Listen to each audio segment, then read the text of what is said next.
ایک مستجاب الدعوات بزرگ آئے تھے، ہمارا طالب علمی کا دور تھا، اور وہ بڑی شدت اور تاکید کے ساتھ فرمایا کرتے تھے کہ بیٹا لا حول ولا قوت الا باللہ کے ورد کو لازم تھامو۔ مستجاب الدعوات تھے اور ہمارے سامنے جو انہوں نے ہاتھ اٹھائے تھے، دعائیں مانگی تھی، اور وہی ساری کی ساری دعائیں ہم نے اپنی آنکھوں سے ان کو قبول ہوتے ہوئے دیکھا ہے۔ غالباً ایک مرتبہ تشریف لائے تھے ہمارے مادر علمی میں، ہمارے استاذ محترم نے ان سے دعا منگوائی تھی کہ میرا چھوٹا بھائی ہے، یہ پروفیسر لگ جائے، اسی طرح وہ فلاں کام جو انہوں نے بتلائے تھے، انہوں نے ہاتھ اٹھایا، اللہ تعالیٰ نے وہ سارے پورے کر دیے۔ بسم اللہ الرحمن الرحیم، اللہم یا رحمان یا رحیم و یا ارحم الراحمین، وصلی علی من ارسلتہ رحمتا للعالمین۔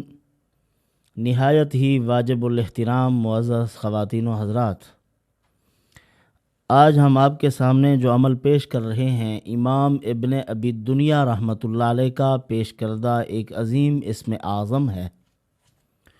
جمعے کے روز اس عمل کو کرنا ہے، 70 مرتبہ پڑھنے کا عمل ہے۔ کوشش کی جائے ساعت مقبولہ، جس کا رسول اللہ صلی اللہ علیہ وسلم کا فرمان بھی ہے کہ ساعت مقبولہ ایک جمعہ کے دن ہے، وہ مقبول ترین ساعت ایک گھڑی ہے جس میں اللہ رب العزت اپنے بندوں کی دعاؤں کو شرف قبولیت مرحمت فرماتے ہیں۔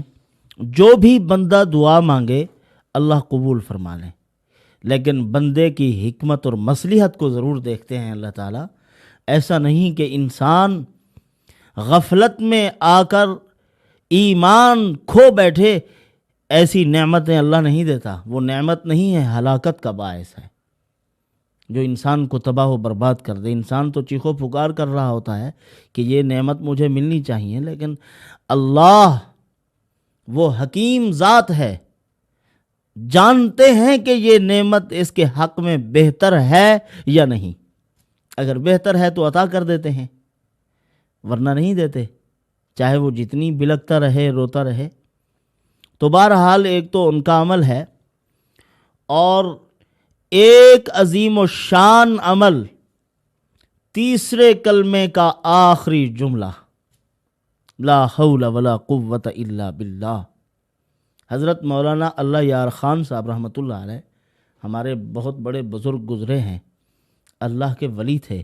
میدان عمل میں جب اترے تو پھر زندگی کے آخری ٹائم تک سکون سے نہ بیٹھے، اللہ اللہ کی صدائیں بھی گونجی، اور دنیا باطل کو سمجھایا اور بتلایا ایک میدان میں کھڑے ہو کر، جاء الحق زہق الباطل اس کو کہتے ہیں۔ تو وہ فرمایا کرتے تھے کہ رسول اللہ صلی اللہ علیہ وسلم نے سبحان اللہ والحمد للہ ولا الہ الا اللہ واللہ اکبر، ان میں سے ہر ایک جملے کی وضاحت فرمائی، تفصیل بیان کی اور ثواب بتلایا کہ سبحان اللہ کا یہ ثواب ہے، الحمدللہ کا یہ ثواب ہے، اللہ اکبر کا یہ ثواب ہے، لیکن لا حول ولا قوت الا باللہ کے ثواب کے متعلق ایک روایت بھی منقول نہیں ہے۔ کیوں؟ عجیب بات حضرت نے ارشاد فرمایا کہ دیکھو لا حول ولا قوت الا باللہ اللہ کے خزانوں میں سے، عرش کے خزانوں میں سے ایک عظیم خزانہ ہے۔ بس یہی بتلا دیا گیا ہے کہ یہ بہت بڑا خزانہ ہے، اور بادشاہ اپنے خزانوں کا علم پبلک کو نہیں دیا کرتے، عام آدمی کو وہ اپنے خزانے کا علم دے دیں کہ یہ ہیں ہمارے خزانے، یا کوئی عام آدمی آئے اس کو چکر لگوا دیا جائے کہ آؤ تمہیں ذرا اپنے خزانے دکھائیں، اس طرح نہیں کرتے۔ خزانے پوشیدہ ہوتے ہیں، اور خواص کو علم ہوتا ہے، مصاحبین کو علم ہوتا ہے، بادشاہوں کے خاص کارندوں کو علم ہوتا ہے، لیکن ہر کس ناکس کو علم نہیں ہوتا کہ خزانے یہ ہیں۔ کیا خزانے مضمر ہیں، کتنی نعمتیں پوشیدہ ہیں، اللہ جانتے ہیں، اللہ کے محبوب بندے جانتے ہیں۔ تو رسول اللہ صلی اللہ علیہ وسلم نے مشکلات سے نکلنے کا جو امت کو وظیفہ تعلیم فرمایا حضرت علی کرم اللہ تعالی وجہہ کی وساطت سے، تو یہی لا حول ولا قوت الا باللہ مرحمت فرمایا۔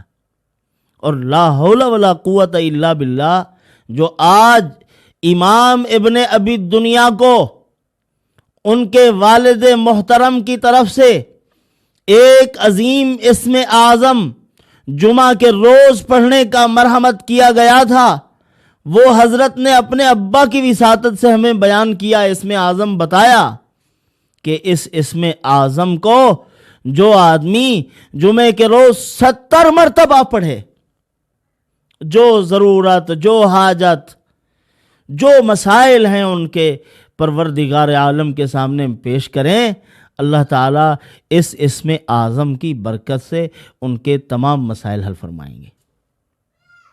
زبردست عمل ہے، وہ بھی آپ کے سامنے پیش کرتے ہیں۔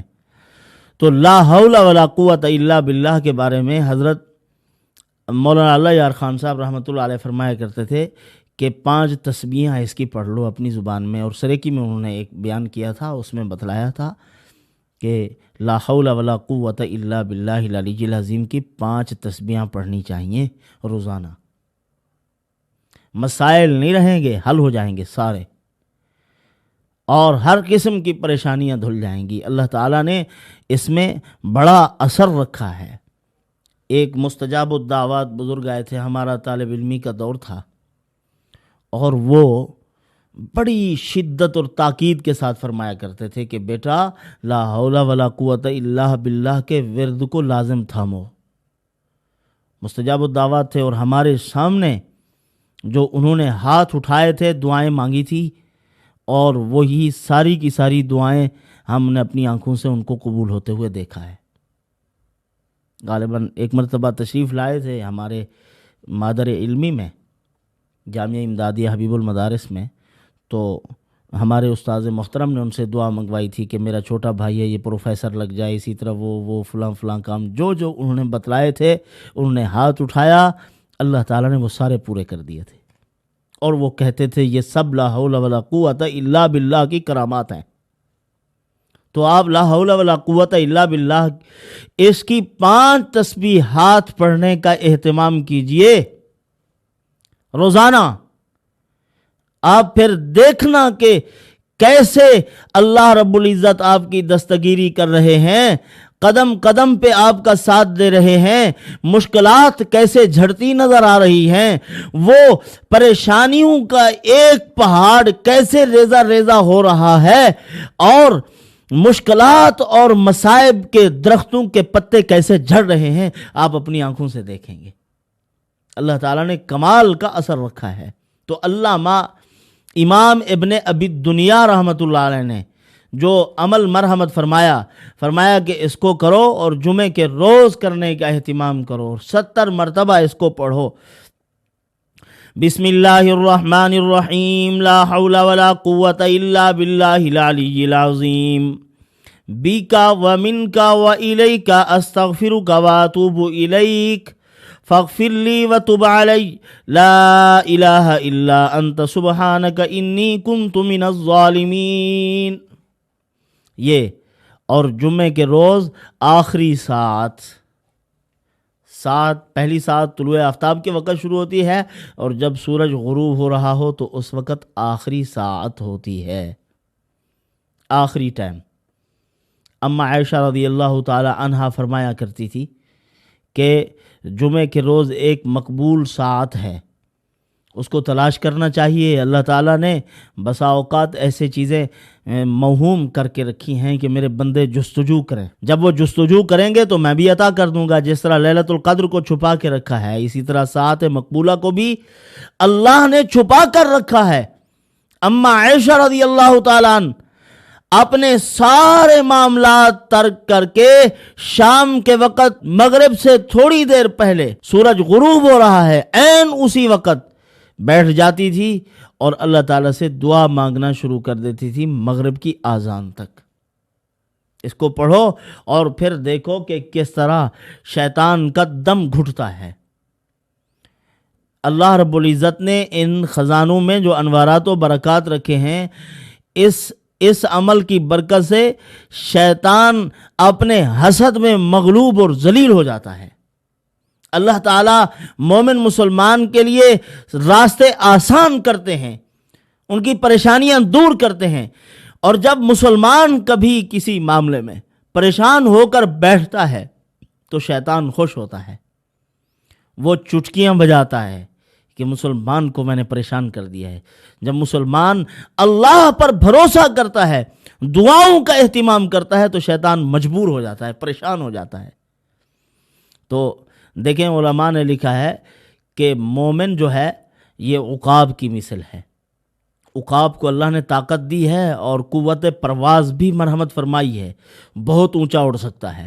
اور قرآن مقدس میں اللہ تعالیٰ نے مومن کے بارے میں فرمایا الیہ یصعد الکلم الطیب والعمل الصالح یرفعہ.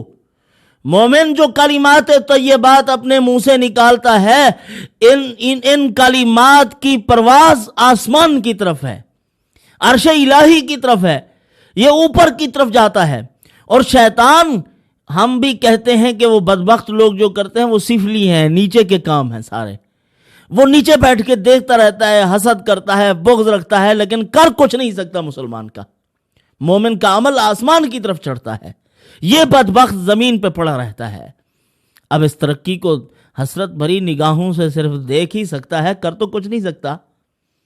اسی طرح علماء نے لکھا ہے کہ سانپ کی اور عقاب کی لڑائی ہوتی ہے آپس میں، اور جب سانپ اس کو پورا یعنی اپنے اوپر کنٹرول نہیں دے رہا ہوتا، لڑائی چلتی رہتی ہے، چلتے چلتے آخر کار عقاب اس کو اپنے پنجوں میں دبوچ لیتا ہے اور اس کو آسمان کی طرف لے جاتا ہے. اور جتنی وہ اوپر کی طرف ہوتا جاتا ہے، اس کا سانس گھٹتا جاتا ہے. وہاں آسمانوں میں تو اس کی پرواز ہوتی ہے عقاب کی، تو آکسیجن کم پڑتی جاتی ہے، حتیٰ کہ اس سانپ کا سانس بند ہو جاتا ہے، وہیں مر جاتا ہے. جب وہ مرتا ہے تو وہ اس کو چھوڑ دیتا ہے. عقاب نے چھوڑ دیا، وہ گرا زمین پہ، ختم. ایسے ہی فرمایا جو مومن ہوتے ہیں، اللہ کے ولی ہوتے ہیں، ان کی لڑائی بھی ایسی ہے، کیونکہ ان کی پرواز ہوتی ہے آسمان کی طرف. جب وہ روحانیت والے اعمال شروع کر دیتے ہیں، جب وہ ذکر الہی شروع کرتے ہیں، اعمال کا سہارا لیتے ہیں، تو پھر یوں سمجھیے کہ پرواز آسمانوں میں ہو رہی ہے، اور شیطان کا اور شیطانی قوتوں کا، دجال کا، ذریت ابلیس کا سانس گھٹ رہا ہے. آپ جتنی پرواز کرتے جائیں گے ان کا سانس گھٹتا جائے گا، انجام کار یہ آپ کا پیچھا چھوڑ دیں گے. اور اللہ کا فیصلہ ہے ان عبادی لیس لک علیہم سلطان. اے شیطان، میرے نیک بندوں پہ تیرا کنٹرول نہیں چلے گا، تیرا زور نہیں چل سکے گا. اسی لیے کمزور ہونے کی ضرورت نہیں ہے. آپ ان معمولات کو اپنے خاص معمولات میں شامل کر کے روز مرہ کے اعتبار سے کرو. روزانہ آپ کی ترقی ہوتی چلی جائے روحانیت میں، اور شیطان کمزور پڑتا چلا جائے. اگر آپ کمزور ہو گئے تو پھر شیطان آپ پہ غالب ہوگا. وَمَن يَعْشُ عَن ذِكْرِ الرَّحْمَنِ نُقَيِّضْ لَهُ شَيْطَانًا فَهُوَ لَهُ قَرِينٌ. فرمایا کہ جس نے اللہ کے ذکر سے اعراض کیا، اللہ پاک فرماتے ہیں ہم شیطان کو اس پر مسلط کر دیتے ہیں. نقیض لہو شیطانا فہو لہو قرین. شیطان اس کا ساتھی بن جاتا ہے، اور راستے تو اس کے سامنے، راہ ہدایت تو بند ہو جاتی ہے. شیطان ساتھی بن گیا ہے، اب وہ گمراہی کی طرف لگائے رکھتا ہے، اور یہ سمجھتا ہے کہ میں راہ ہدایت پہ چل رہا ہوں. پٹیاں پڑھاتا ہے اس کو کہ آپ راہ راست پہ ہیں، آپ ہدایت پہ چل رہے ہیں، جبکہ ہدایت کی کوئی خوبو بھی نہیں ہوتی ہے اس کو، لیکن اپنے آپ کو ہدایت پہ سمجھ رہا ہوتا ہے. تو اپنے آپ کو مضبوط کرو اور روحانی ترقی ان معمولات کو کرو، اپنے سینے کو منور کرو. رسول اللہ صلی اللہ علیہ وسلم نے جو ہمیں یہ خزانے مرحمت فرمائے، ان خزانوں کو مضبوطی سے تھام لو. اگر کمزور ہو گئے تو پھر شیطان کبھی کسی وقت تباہی کے دہانے کھڑا کر دے گا. اسی طرح ماری ایک شاعر تھا بہت بڑا، اس کے بارے میں مشہور ہے کہ وہ اپنا پھل پھول کھاتا تھا، یعنی سبزیات وغیرہ استعمال کرتا تھا، لیکن پرندے یا گوشت، پرندوں کا کسی قسم کا گوشت استعمال نہیں کرتا تھا. تو اس کے ایک دوست کو ایک دن خیال آیا، اس نے کہا کہ آج ماری کو گوشت کھلانا ہے اور بھونے ہوئے تیتر کا گوشت کھلانا ہے۔ وہ گیا اور تیتر کا شکار کیا، پھر تیتر کو لے آیا، اس کو بنایا، بھونا، تیار کیا، اس کے سامنے پیش کیا۔ اور جب ماری کے سامنے پیش کیا گیا تو اچھی اچھی ہوا آنے لگی۔ کہتے ہیں کہ دل اگر نہ بھی کر رہا ہو تو کھانے کی خوشبو آ جائے تو مزاج بن جاتا ہے کھانے کا۔ تو جب کھانا اس کے سامنے رکھا گیا، اس کی خوشبو اس کے ناک تک پہنچی، اس نے ڈھکن اتارا، پھر دیکھنے لگا اور تیتر سے کہنے لگا کہ میں بڑا پریشان ہوں کہ آپ ان کے ہاتھ میں کیسے آ گئے۔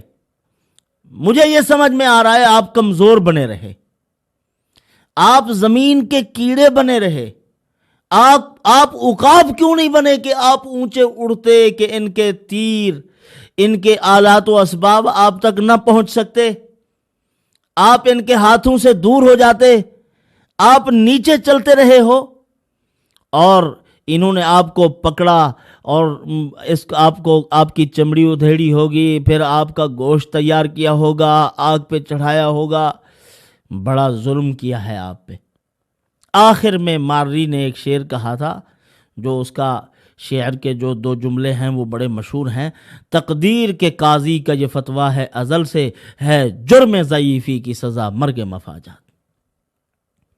تقدیر کے قاضی کا یہ ازل سے فتویٰ ہے، جو کمزور بنے گا اس کے جرم ضعیفی کی سزا مرگ مفاجات ہے۔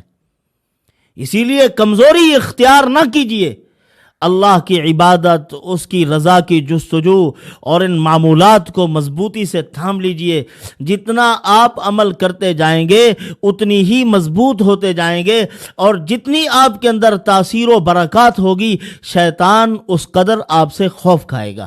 اگر آپ کمزور بنے رہے پھر شیطان ڈرے گا نہیں، آپ پر مسلط ہو جائے گا، اور پھر وہ آپ کے راستے کے سامنے بڑے بڑے پہاڑ کھڑے کر کے آپ کو دکھائے گا، ہوگا کچھ نہیں لیکن وہ ڈرائے گا آپ کو۔